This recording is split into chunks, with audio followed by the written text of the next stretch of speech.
The semi-automatic gearbox, or paddle shift as this is also known, is one of the most significant technological developments in F1 history. In just a handful of years after Ferrari introduced the concept in 1989, every car on the grid had copied it. It's a system we take for granted today, and it's even made its way into the road car industry. But the pioneering car that first carried this revolution almost got derailed by spectacular internal politics at Ferrari. As we get into this story, we hope you like the footage we've included, and we'd like to give a huge thank you before we get going to 19Bozzi92 and Italiansupercarvideo for allowing us to use some of the incredible stuff they have shot. Please check out their channels to marvel at their incredible raw footage in full.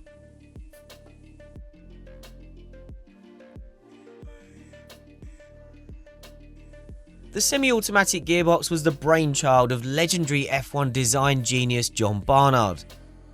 Barnard had moved to Ferrari from McLaren at the end of 1986, and in early 1987 he was getting down to work on his first design for the team, which would eventually lead to the iconic 640 of 1989. As F1 was reaching the end of its brutal turbo era, Barnard was one of the first technical minds to grasp the importance of creating leaner car designs, which carried the potential for huge aerodynamic gains.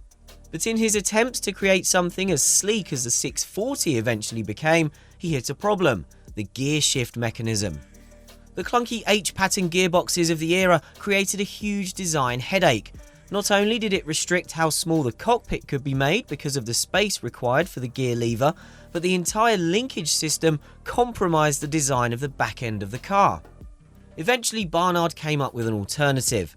He initially came up with a system where the driver would press a button on the steering wheel, which would then send an electrical signal to a hydraulic actuator on the gearbox, and hey presto, the car would change gear. The benefits of the system would be huge. The driver would have greater control of the car because they would never need to take their hands off the wheel to change gear.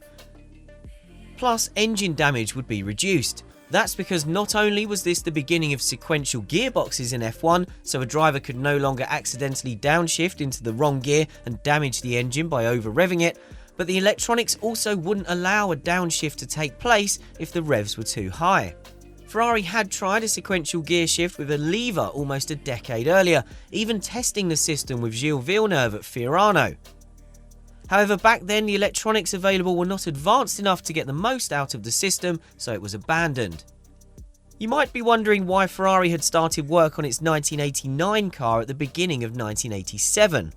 What's often forgotten is Barnard's initial design, the unraced 639 that was originally intended to race in 1988.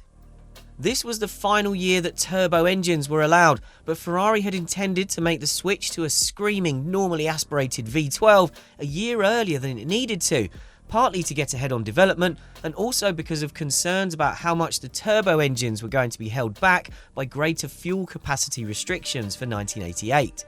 Ferrari said that the car wasn't ready because of the time needed to develop the gearbox and because of communication difficulties with Barnard, who was working from the UK.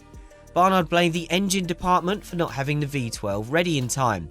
The outcome was that Ferrari spent the final year of the turbo era racing an adapted version of its 1987 car, which was blown away by McLaren's phenomenal Honda-powered MP44. However, Barnard also struggled to get access to Ferrari's wind tunnel to test out the design he was working on. Eventually, the reason for this became clear.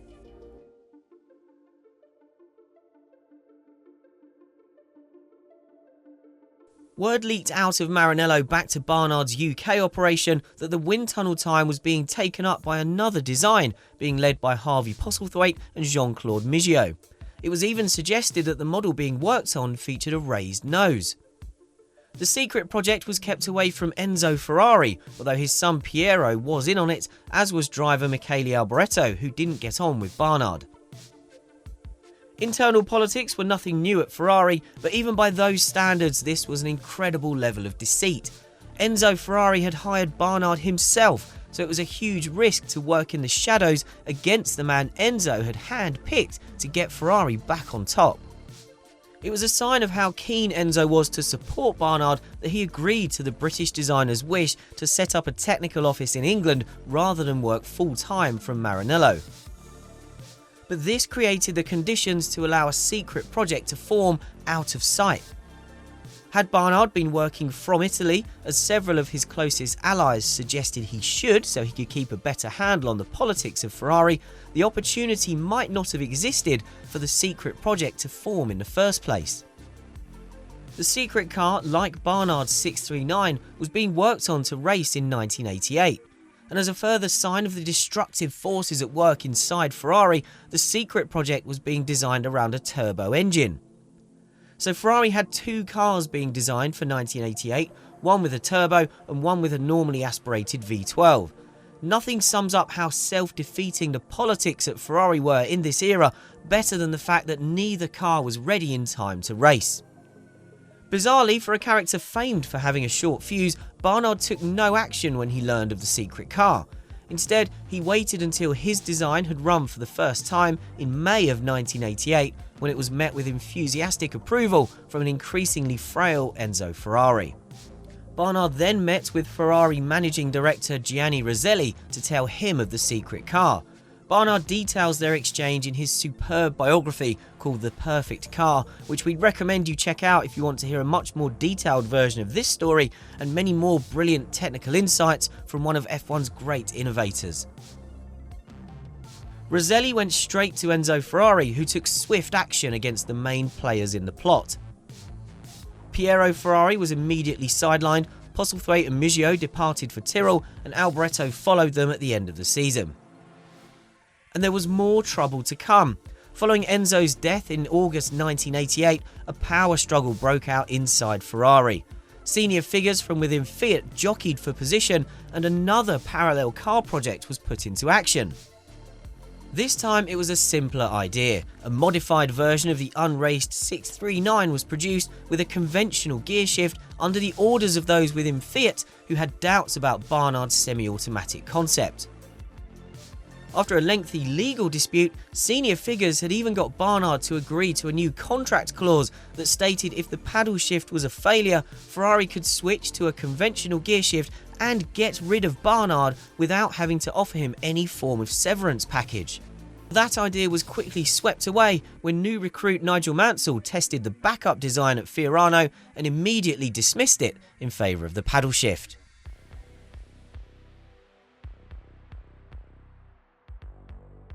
The successor to the unraced 639, the 640 for 1989, was fast and attractive, but in pre-season testing it appeared to be hopelessly unreliable.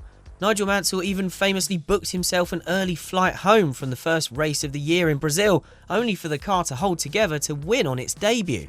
For much of the season the car was unreliable. Mansell only finished 5 of the remaining 15 races that year, while teammate Gerhard Berger only reached the checkered flag 3 times. However, when the Ferrari finished, it was always on the podium. But what about the secret car? It's widely accepted that the Tyrrell design Postlethwaite and Miggio came up with for 1989 was based on ideas they had worked on at Ferrari, and a year later they pioneered the high nose concept that, much like the paddle shift, was quickly adopted throughout the grid. Observers at Maranello had spotted a high nose on the secret Ferrari project a couple of years earlier, and while Miggio claims the concept was developed once he and Postlethwaite were at Tyrrell, Barnard believes the ideas the pair took to Tyrrell were from the secret Ferrari design. Barnard described the secret car as a pretty good effort. His issue wasn't necessarily with the ideas being worked on, it was the fact that there were people in Ferrari directly working against him. Perhaps fittingly, Barnard got the last laugh again. He was impressed by the high nose and the downforce benefit it brought by forcing high-speed airflow under the car, but he was less impressed by how Tyrrell had achieved it, with angular sections joining the front wing to the raised nose, leaving a gap underneath. The continued Ferrari politics got the better of Barnard, and he moved to Benetton at the end of 1989. When the time came to design Benetton's 1991 car, Barnard knew it made sense to borrow the high nose idea, but he came up with a better way of doing it. He didn't like the look of the Tyrrell front wing, which he compared to a handlebar moustache, so he came up with a version that featured an uninterrupted front wing all the way across, with 2 pillars dropping down from the raised nose to attach it to the wing. Barnard compared this design to what was effectively a copy of the Tyrrell concept in the wind tunnel, and the version with a complete front wing, his version, was better. In the end, it was Barnard's interpretation of the high nose that was copied by everyone else, not Tyrrell's. He'd got his revenge over the secret Ferrari project once more.